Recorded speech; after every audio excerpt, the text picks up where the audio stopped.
Tudo bem, gente? Vocês estão felizes? A graça e a paz do nosso Senhor Jesus.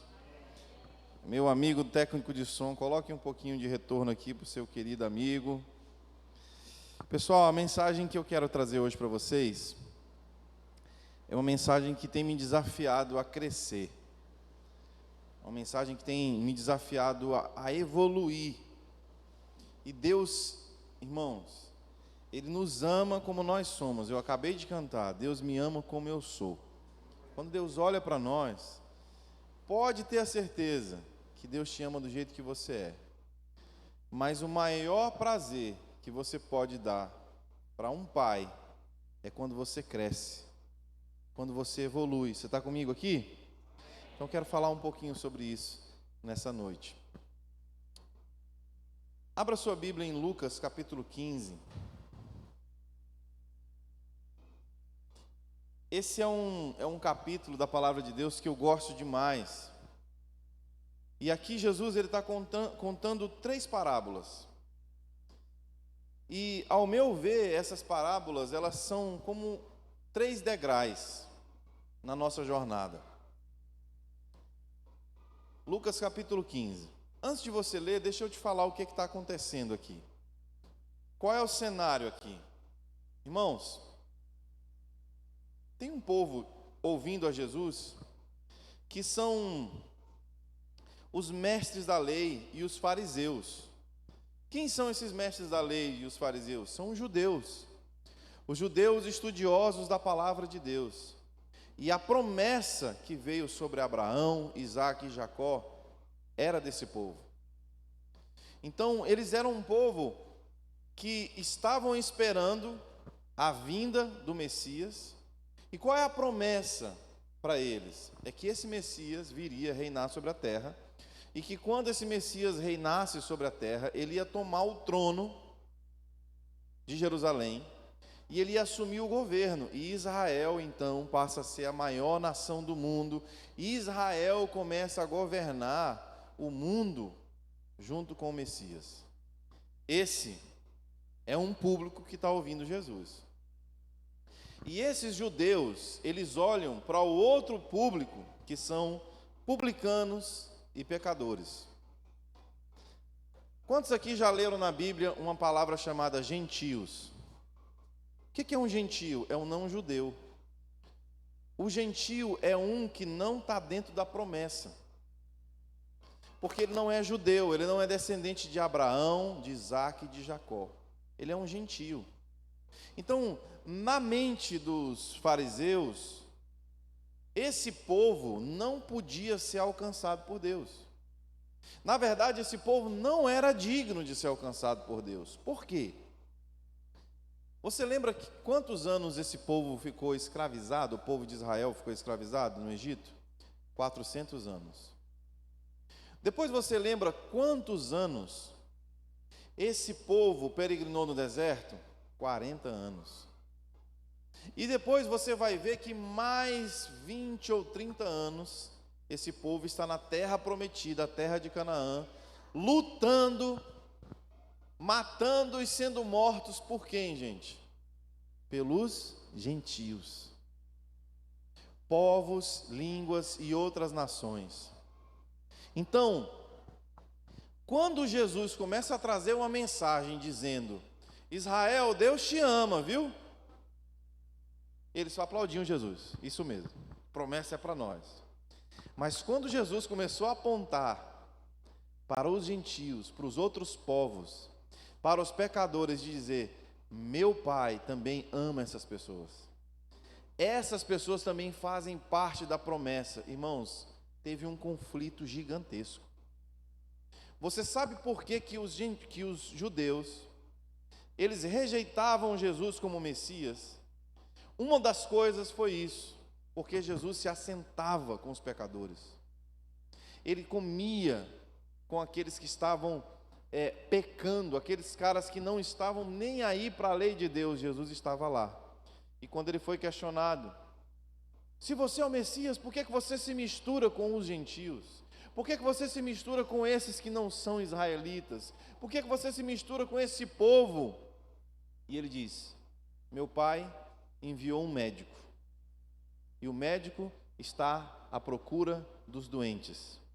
Eu preciso estar com eles, porque eu sou o remédio para eles.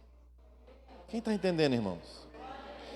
Então, de um lado da plateia, vamos fingir aqui que do lado direito é todo mundo gentil e pecador, certo?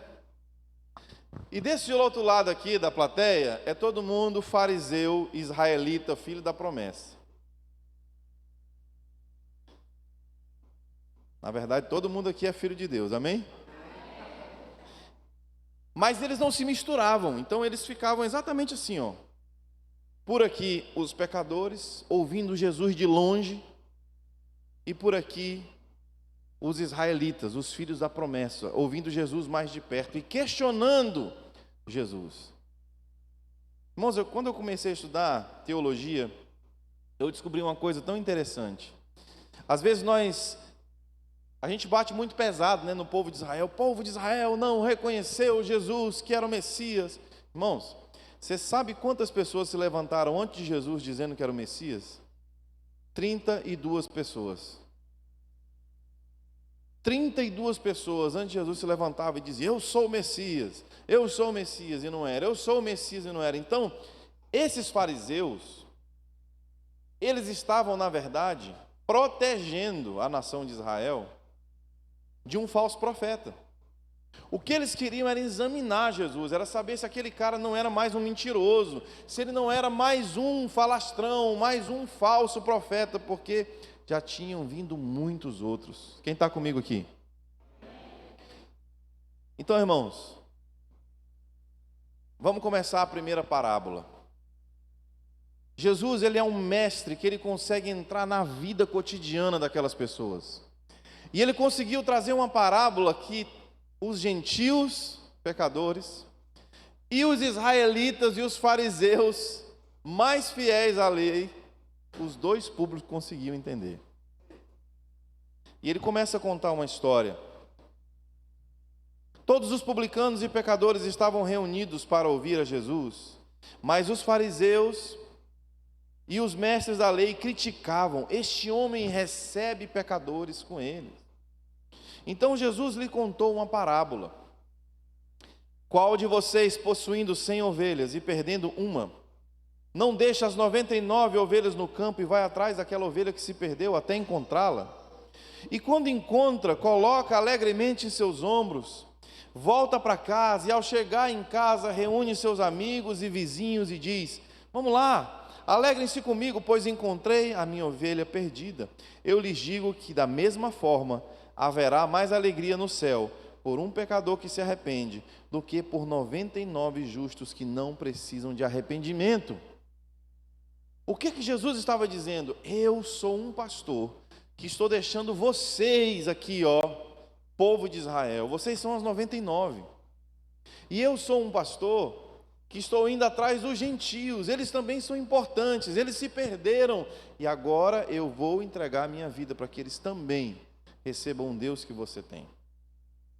Essa era a primeira parábola. A segunda parábola: qual é a mulher que, possuindo 10 dracmas e perdendo uma delas, não acende então uma candeia, varre a sua casa e procura atentamente até encontrá-la? E quando encontra, reúne suas amigas e vizinhas e diz: alegrem-se comigo, pois encontrei minha moeda perdida. Eu lhes digo que da mesma forma há mais alegria na presença dos anjos por um pecador que se arrepende. O que Jesus estava dizendo? Eu fui enviado para procurar a dracma que se perdeu. Dentro de casa ela se perdeu. E eu sou essa lâmpada acesa, eu sou essa lâmpada que está procurando os perdidos. E quando eu encontrar, há alegria nos céus. Eu quero que você se alegre também. Eu quero que você celebre também. Só que aí, irmãos, Jesus conta uma terceira parábola. A parábola do filho pródigo. Eu acredito que muitos de vocês já ouviram mensagens maravilhosas sobre o filho pródigo. E nessa parábola, eu não vou contar ela inteira, porque ela é muito longa, não vou ler inteira. Mas essa parábola é assim: tinha um irmão mais velho, que trabalhava na presença do pai, obedecendo a ele como um escravo. Esse irmão representa Israel. E tem um irmão que pede a herança do pai, que ele machuca o coração do pai, que ele desonra o pai, e ele pega a herança, o pai dá a herança para ele. E esse irmão mais novo vai lá, gasta com as prostitutas, com as festas, com as drogas, com as orgias. E depois que ele perde tudo, ele volta para a casa do pai, desejando não ser mais filho. Ele diz assim: nem precisa me considerar filho, me trata como um dos teus escravos. Irmãos, esses dias eu li uma frase tão linda: o filho pródigo perdeu tudo o que tinha, menos o pai. O pai continuou amando, o pai continuou com as portas abertas. E quando esse filho volta, irmãos, a confusão é grande. Porque o pai ama, o pai perdoa, o pai limpa ele, o pai coloca uma roupa nova, o pai coloca sapato novo, e o pai coloca aliança nova, e o pai manda fazer um churrasco. E o irmão mais velho fica indignado. Não, a lei manda que esse menino seja morto, a lei manda que ele seja jogado fora, ele não é mais digno de ser chamado seu filho. E o pai está dizendo para ele assim: filho, para com isso. É o teu irmão, você não consegue ver o quanto que eu amo ele. E ele está obstinado, ele fica dizendo: não, ele precisa morrer, ele precisa morrer. O que Jesus estava dizendo? Fariseus, doutores da lei, vocês não estão percebendo o quanto eu amo os meus filhos, os gentios. O mesmo amor que eu tenho por vocês que têm seguido a lei, o mesmo amor que eu tenho por vocês que têm seguido as minhas instruções, eu também tenho por esses que têm vivido de forma irresponsável. E eu quero que eles tenham um lugar na minha mesa. Irmãos, essa mensagem era chocante demais. Como assim esse povo que fere o coração de Deus, esse povo que não tem nada a ver com Abraão, Isaac e Jacó, vai herdar a mesma coisa que nós, que temos sido fiéis, que temos sido religiosamente corretos? Está entendendo, gente? Essas 3 mensagens são mensagens para abrir o entendimento do povo de Deus. Esse é o sentido literal. Agora eu quero trazer uma aplicação. A aplicação que eu quero dizer para você é que sim, nós somos ovelhas. Quantas ovelhas de Jesus temos aqui? Olhe para o seu irmão e diga assim: bé. Temos ovelhas mais magras, ovelhas mais gordinhas, ovelha grande, ovelha pequena, ovelha mansa, ovelha braba, né? Mas todos somos ovelhas. E gente, não tem problema nenhum nós reconhecermos que nós somos ovelhas.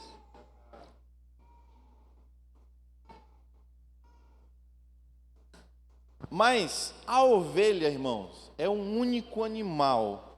Único não, né? Mas é um animal extremamente frágil. Você já viu ovelha puxando carroça? Irmão, ela morre bem ali na frente do quartel ali, ó, ela morre.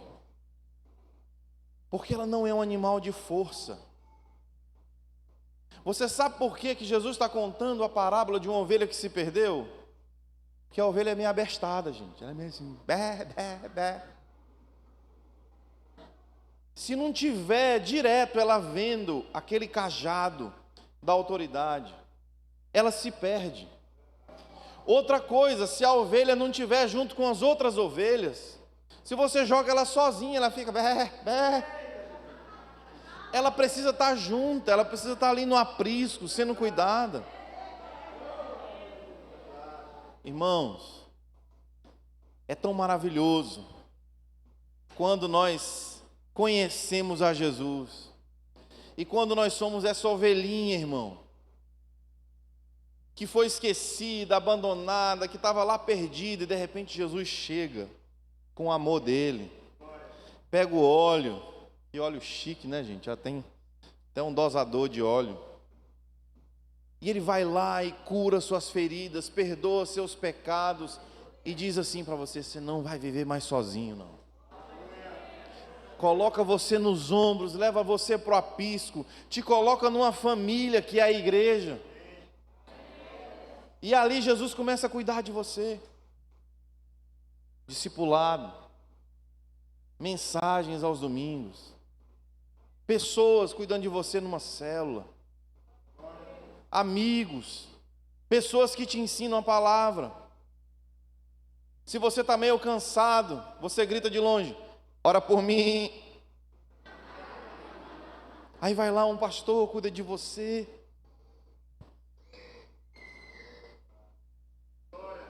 Lê uma coisa na palavra de Deus, aí você grita: ensina-me. Vai alguém, explica para você qual é o significado daquilo. Aí você quer mais, quer ser cheio do Espírito Santo. Inclusive, o fogo de Deus estava rolando aí. As irmãs da intercessão estavam só escutando o manto. E aí você quer mais, você grita para alguém: batiza-me. Vimos um monte de ovelhinha aqui sendo batizada, feliz, Sabe o que é isso, gente? Novos convertidos precisam de cuidado, precisam de ensino, de pastoreio. Eu lembro que ontem nós oramos pelo Lucas, né? Missionário que foi para Jocum, é Lucas o nome dele? Lá no Almirante Tamandaré, ele vai ver um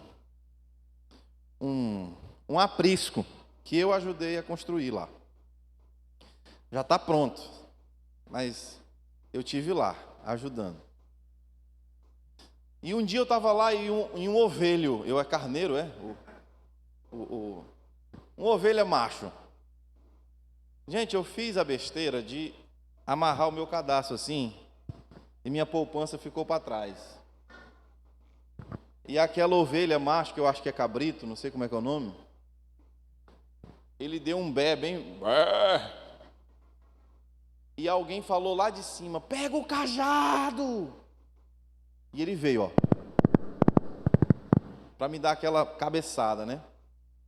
Eu olhei para o lado, tinha um cajado, peguei. Quando eu finquei no chão um cajado, ela parou, reconhecendo a autoridade. Eu não era pastor daquela miserável lá, não era não. Mas naquela hora o cajado fez aquela ovelha parar e reconhecer assim: deixa eu jogar fora essa minha raiva, deixa eu jogar fora essa minha ira, porque tem alguém que manda em mim. O coração da ovelha é esse, é o tempo de você conhecer o senhorio de Cristo sobre você. Quem está comigo aqui? Fala para ele assim: você é o meu Senhor, você é o meu ajudador. Mas, irmãos, você não pode ficar parado no tempo de ovelha, porque o Pai quer que você cresça, o Pai quer que você evolua, o Pai quer que você se multiplique, o Pai quer que você o conheça mais. E ao invés de você ficar: ore por mim, ensina-me, ajuda-me, você vai se tornar um pastor para outras ovelhinhas que estão chegando. O processo de evolução natural. Jesus caminhou com aqueles discípulos por 3 anos, amando, perdoando, ensinando, ajudando, dormindo junto, orando junto, comendo junto, ensinando todas as coisas. Chegou uma hora que ele disse: tchau, ide por todo mundo, fazei discípulos, batizando em nome do Pai, do Filho e do Espírito Santo. Jesus empodera eles e diz assim: obras maiores do que as que eu estou fazendo, vocês vão fazer. Chegou a hora. Crescimento. Irmãos, se você tem mais de 2 anos de cristão, e você ainda é totalmente dependente de pessoas, tem algo errado.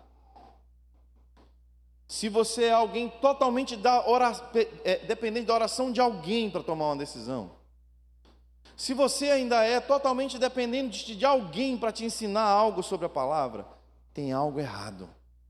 Você não está crescendo. Chegou a hora de você deixar de ser ovelha e evoluir, subir um degrau. Olha, essa é a palavra, essa parte da palavra é para você que já tem mais tempo de crente.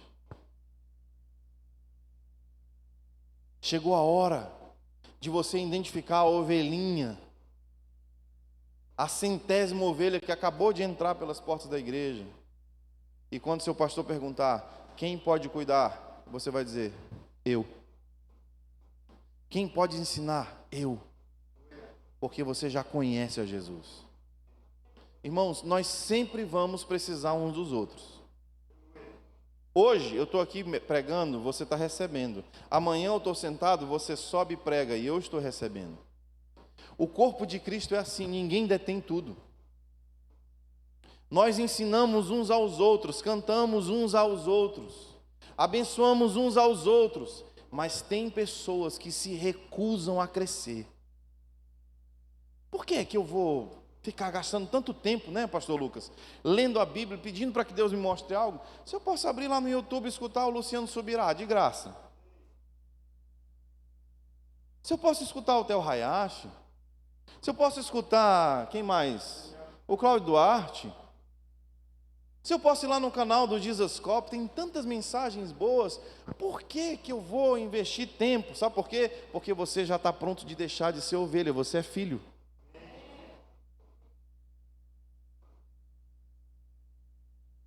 E muitos de nós temos sido enganados pelas mensagens de pessoas famosas. Nós estamos valorizando os likes. Deixa eu ver quantas pessoas. Uau, 100 mil seguidores. Isso aqui é ungido, hein? Isso aqui eu vou ouvir. Muitos de nós estamos ouvindo não rios de água da vida, mas esgoto. Graça barata. Falsa profecia, alimento estragado.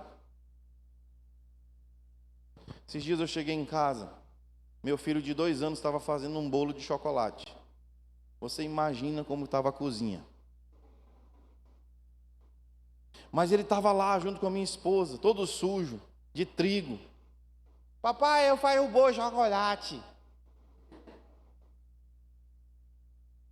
A mãe dele colocava ele para mexer as panelas. No final ele viu e disse, eu que fiz. E nós, foi tu que fez mesmo. Naquele dia eu comecei a meditar sobre o prazer de produzir o próprio alimento. De não querer só que a mamãe traga algo pronto para você. Olha, filho, que bolo maravilhoso. Não, eu quero fazer, eu quero aprender, eu quero crescer, eu quero evoluir.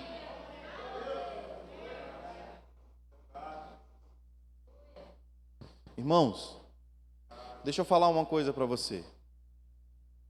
Pensa na pessoa no meio cristão. Seja pregador, seja pastor, seja músico, missionário. Pensa na pessoa que você mais admira agora. Pensa, vou te dar 5 segundos. 5, 4, 3, 2, 1. Pensou? Deixa eu te falar uma coisa. Você é absolutamente capaz de chegar no mesmo lugar em Deus que essa pessoa chegou. É você quem vai determinar o quanto de Deus você quer. Irmãos, eu vou te falar uma coisa. Um dia, me emprestaram um disco chamado Fogo e Glória. Fogo e Glória. Eu peguei aquele disco e minha mãe disse assim, Daniel, vai arrumar teu quarto. Aqui, irmão, nesse bairro, viu? No Bacuri. Ali a Solange me conhece desde criança. É verdade. Tempo que eu parecia um calango. Aí começou a cantar uma música. Aquele CD tão maravilhoso. Daqui a pouco vem uma voz assim. Quando a música esmorece, o resto já desaparece. Era o David Quillan cantando Essência da Adoração. Eu comecei a chorar, a tremer. Eu tive uma experiência tão grande com o Espírito Santo. Eu disse, meu Deus, esse é o som que eu quero fazer. É isso. Eu me ajoelhei e disse assim, Jesus, como é que eu faço para chegar no lugar que esse homem encontrou? E o Espírito Santo falou ao coração de um adolescente de 16 anos de idade. É simples, me segue. Daniel, você quer o que esse homem tem? Diga, eu quero. O que esse homem tem foi eu que dei. Me busca, eu vou te dar isso. Irmãos, eu passei mais ou menos umas 3 horas no meu quarto, ouvindo esse disco. No outro dia, eu peguei minha bicicleta e fui para a igreja. Chegou na igreja, não tinha ninguém para tocar. E nessa época eu era o pior músico. Olharam para mim e disseram assim, Daniel, não tem tu, vai tu mesmo. Quem não tem cão, caça com gato, né, meu amado? Aí eu subi, o violão era mais gordo que eu.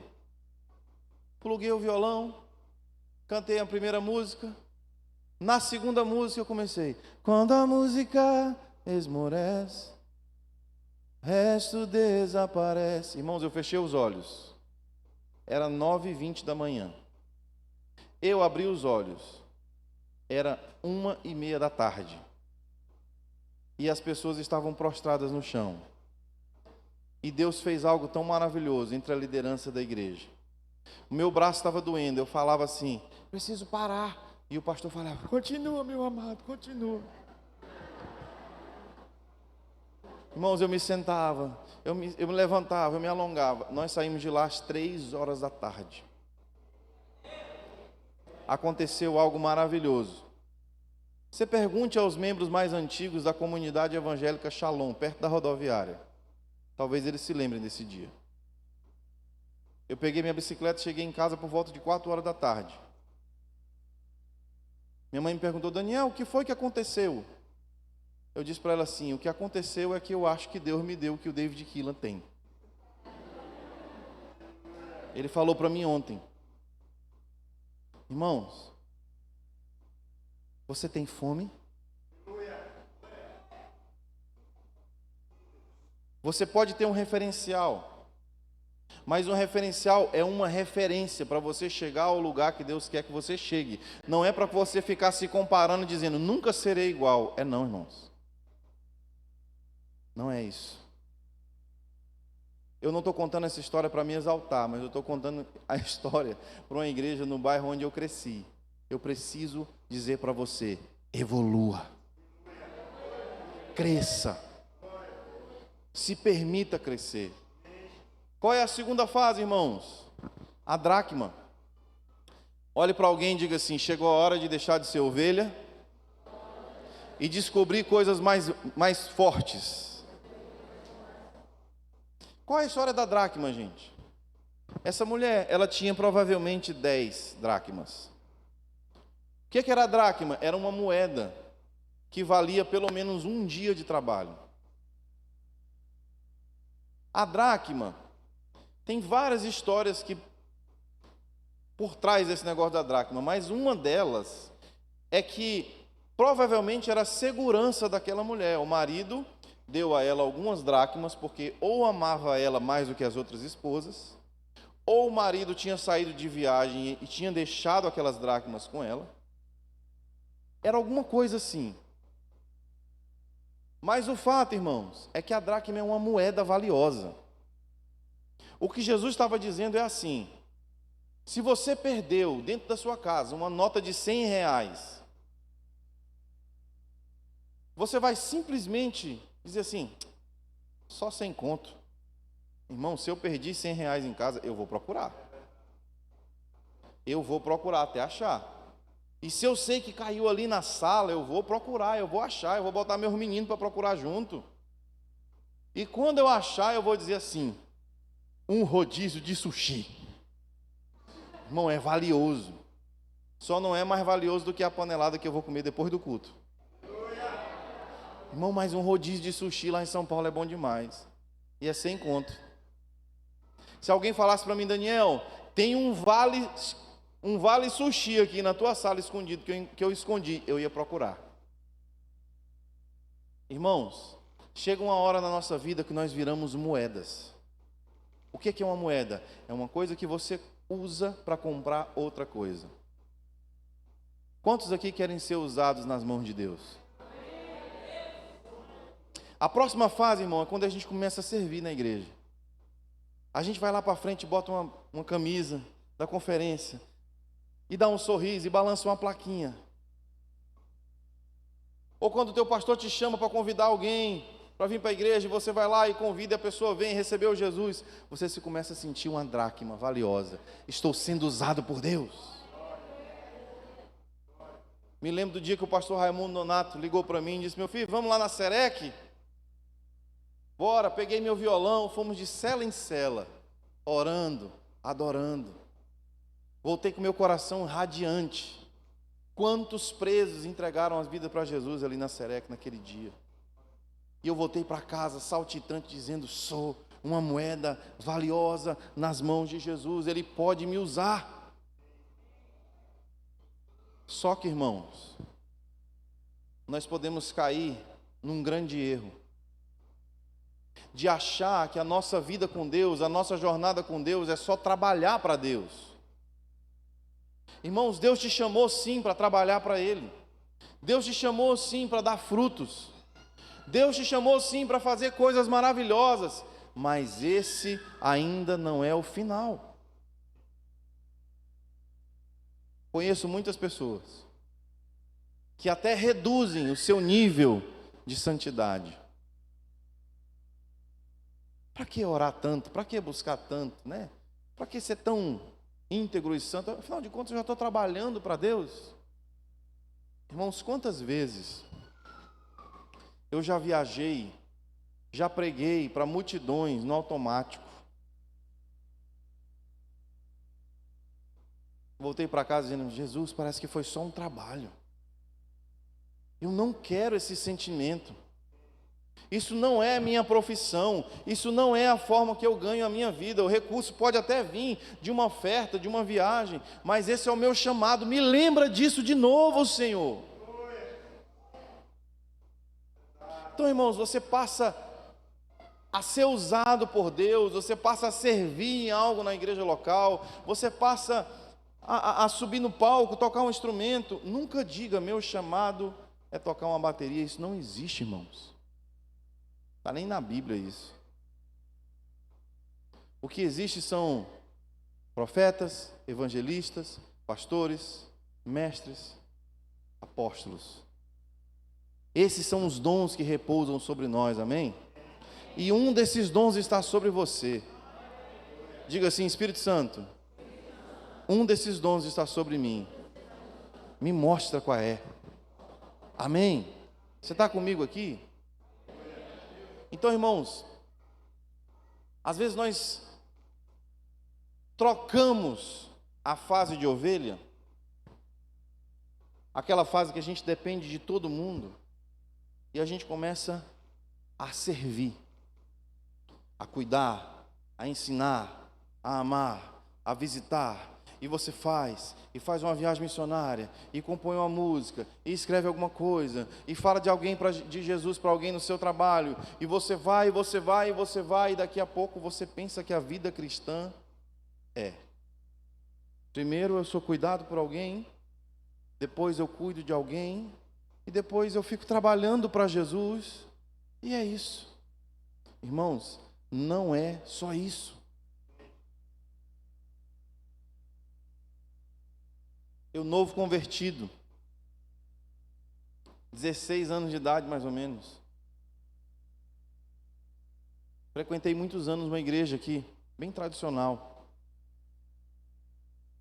e lá um domingo de manhã, me deram a oportunidade de cantar uma música, e eu fui, cheguei cedo, coloquei uma roupa que minha mãe tinha comprado para mim, fui lá na mesa de som. Nesse tempo você entregava uma fita cassete o cara, Para botar a fita no ponto, você tinha que rodar com a caneta Bic. Botava lá no ponto. Muitas vezes a fita engasgava. Quando dava o play lá para você cantar, foi... aí você, os irmãos permanecem em espírito de oração. Aí os irmãos, para não mangar de ti, baixavam a cabeça e faziam assim: abençoa, meu pai. Aí demoravam uns 5 minutos, aí alguém dizia: aleluia, glória a Deus. E você morto de vergonha lá em cima, né? Aí o cara da mesa de som fazia assim: amém, vamos orar, vamos adorar. Aí o cara, pim, botava a música. Irmãos, eu lembro que eu cantei aquela música com tanta emoção. Irmãos, o Espírito Santo se apoderou de mim.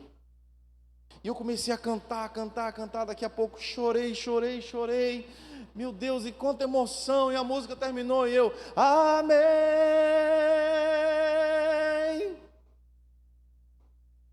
Quando eu abri o olho, estava todo mundo desse jeito me olhando.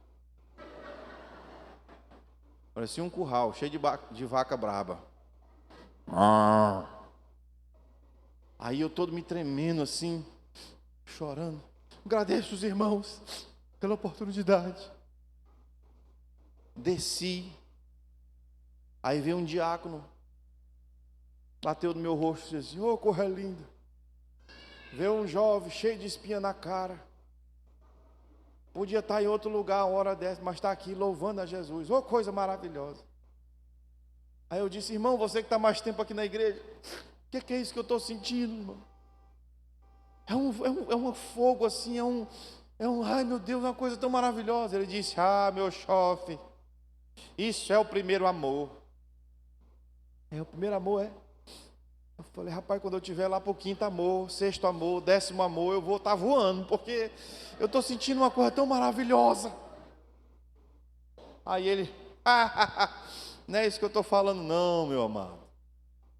Não se preocupe não, o primeiro amor é essa fase assim gostosa, com Jesus, você está aprendendo, não é isso que você está sentindo? Eu disse: é.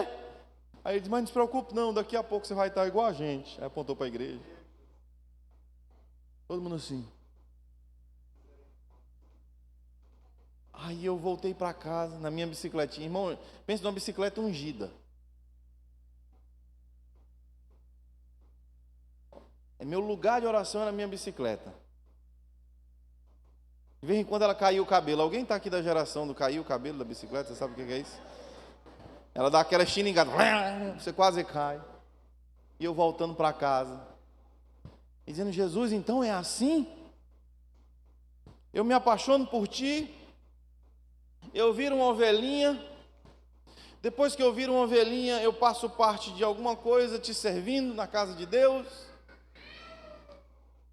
Mas é tipo assim, é um casamento que não deu certo. Eu me apaixono, vem a fase da lua de mel, que é o primeiro amor, aí eu trabalho para você e pronto, eu fico só aqui esperando você voltar, não sinto mais nada, fico morno, fico frio, fico sem vontade de te buscar. A igreja é só um lugar onde eu vou para o domingo, porque eu já não consigo mais ver, não sei nem o que é que passa mais na Globo, né? Antes era o Faustão já não está mais lá, mas enfim, é isso. E o Espírito Santo disse assim: Daniel, aquele irmão te ensinou daquilo que ele tinha. Mas eu vou te falar uma coisa: a vida comigo não é ser ovelhinha e trabalhar. O primeiro amor, ele nunca acaba. Daniel, quanto mais você me conhece, mais você me ama. Quanto mais você me ama, mais eu te entrego da minha palavra. E quanto mais eu te entrego da minha palavra, você me ama de novo e você me adora de novo. E você não consegue mais viver sem a minha presença. Não acredite nisso. A vida com Jesus não é só ser uma ovelhinha e ser uma moeda. E eu disse: Jesus, o que é? Ele disse: eu vou te ensinar o que é ser filho. A terceira parábola que Jesus conta aqui, Lucas 15, 11. Jesus diz que tinham 2 filhos. Um filho fiel, seguia as ordens do pai, e esse filho falava: eu te sirvo como um escravo. E o outro filho irresponsável Estava ali na casa do pai, mas não via a hora do pai morrer para pegar a herança. Estava ali na casa do pai e não via a hora do pai falar assim: meu amigo, vai embora daqui. E esse filho vai embora, chega no fundo do poço. Irmãos, você sabe qual é o animal que o judeu tem mais nojo? É o porco. Eles não comem carne de porco de jeito nenhum. E existe uma crença no meio do povo judeu, principalmente nessa época aqui, que os demônios habitavam nos porcos. Coincidentemente, você lembra quando Jesus expulsou os demônios do Gadareno? Para onde que os porcos foram? Deixa a gente entrar pelo menos naqueles porcos. Então eles têm pavor disso. Então quando Jesus começa a dizer: e esse filho que foi infiel, ele foi lá cuidar dos porcos, eles estavam vindo assim: caramba, esse filho infiel foi habitar com os demônios. E esse filho infiel quis comer a comida dos porcos. Caramba, ele queria comer a comida dos porcos, dos demônios. Que lugar nojento, que lugar horrível. E esse filho lá se lembra: eu não preciso estar aqui. Talvez eu não seja nem digno mais de ser chamado de filho, mas meu pai continua sendo bom. Ele trata bem os seus servos. Ele trata bem os seus empregados. Quem sabe se eu voltar e eu disser assim: pai, eu pequei contra o céu, contra ti, eu já não sou digno de ser chamado seu filho, deixa eu ficar aqui como um escravo só.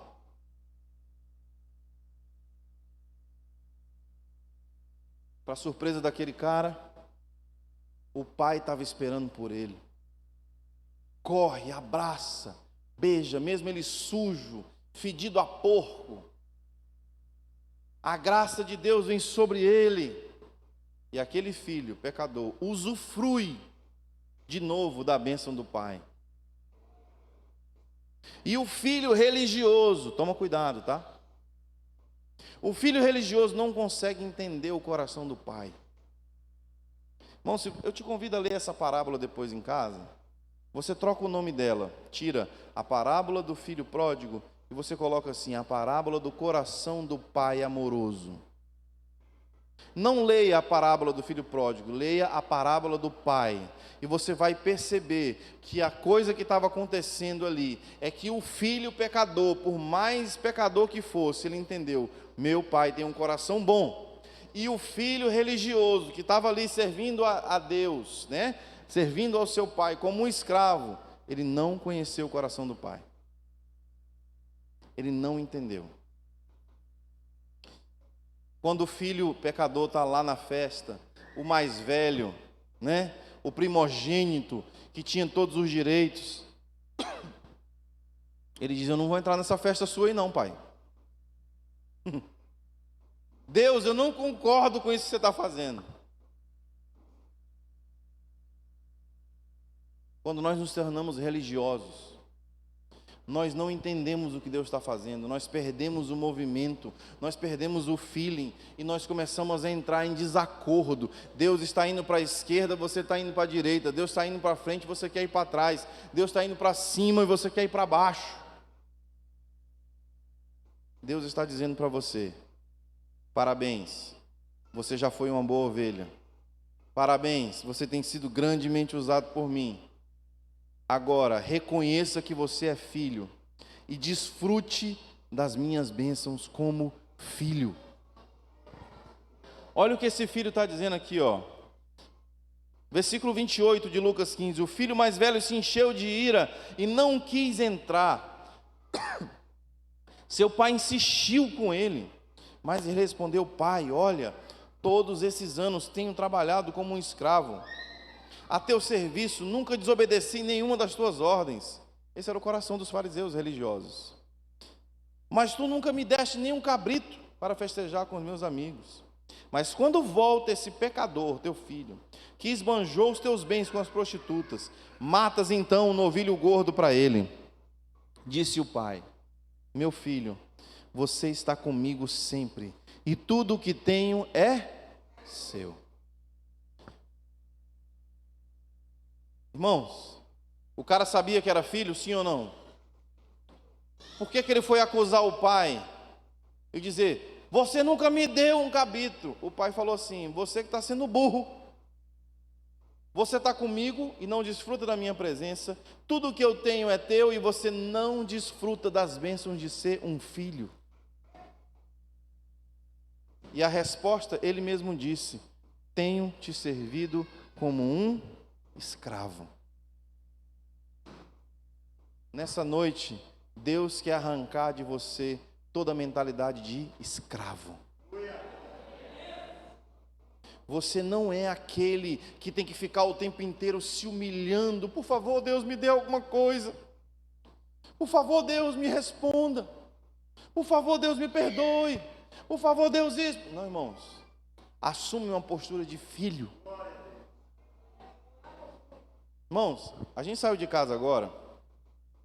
Nós deixamos a Laila, a minha filha, que em breve será curada completamente, em nome de Jesus. E nós deixamos ela com o irmãozinho dela. Irmão, pensa num fogoiózinho arretado.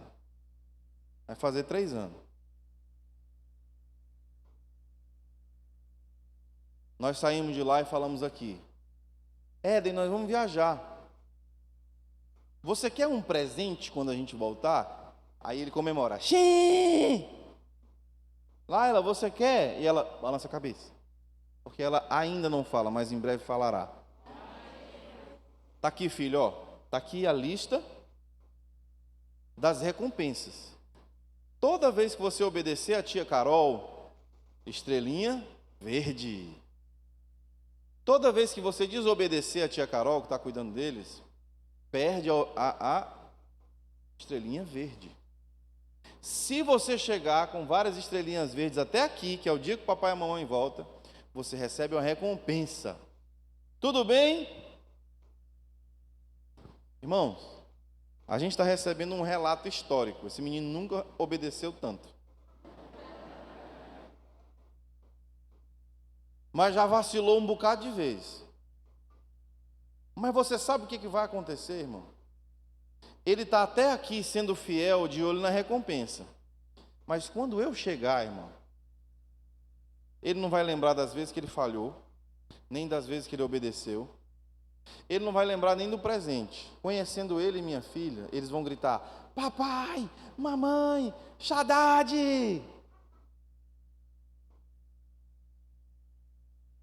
E depois a gente vai ver as regras. Sabe de uma coisa? Sem estrelinha ou com estrelinha, irmão, a bênção dele já está garantida. Pense nos pais frouxos, somos nós. Nós vamos dar para ele, gente. Agora imagina eu chegando em casa e ele: ó, poderoso Pai, Criador do céu e da terra, me dá esse presente. Eu não obedeci não a tia Carol. Não, irmão.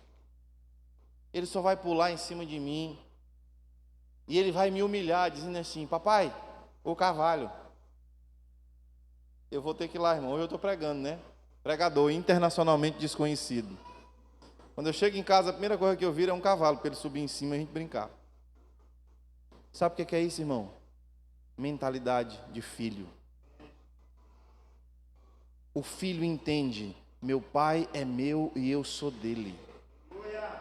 O filho entende: eu tenho acesso ao coração dele e ele tem acesso ao meu coração. E daqui a pouco tem outro culto, então eu quero que você fique de pé em nome de Jesus.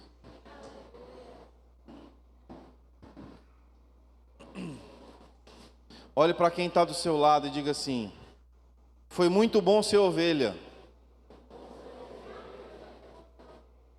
Deus cuidou muito bem de nós, amém? Olha para outra pessoa e diga para ele assim: foi muito bom ser usado por Deus. Parabéns pelos seus dons, pelos talentos. Agora fala para outra pessoa: mas Deus quer que você seja um filho que desfrute da presença dele todos os dias.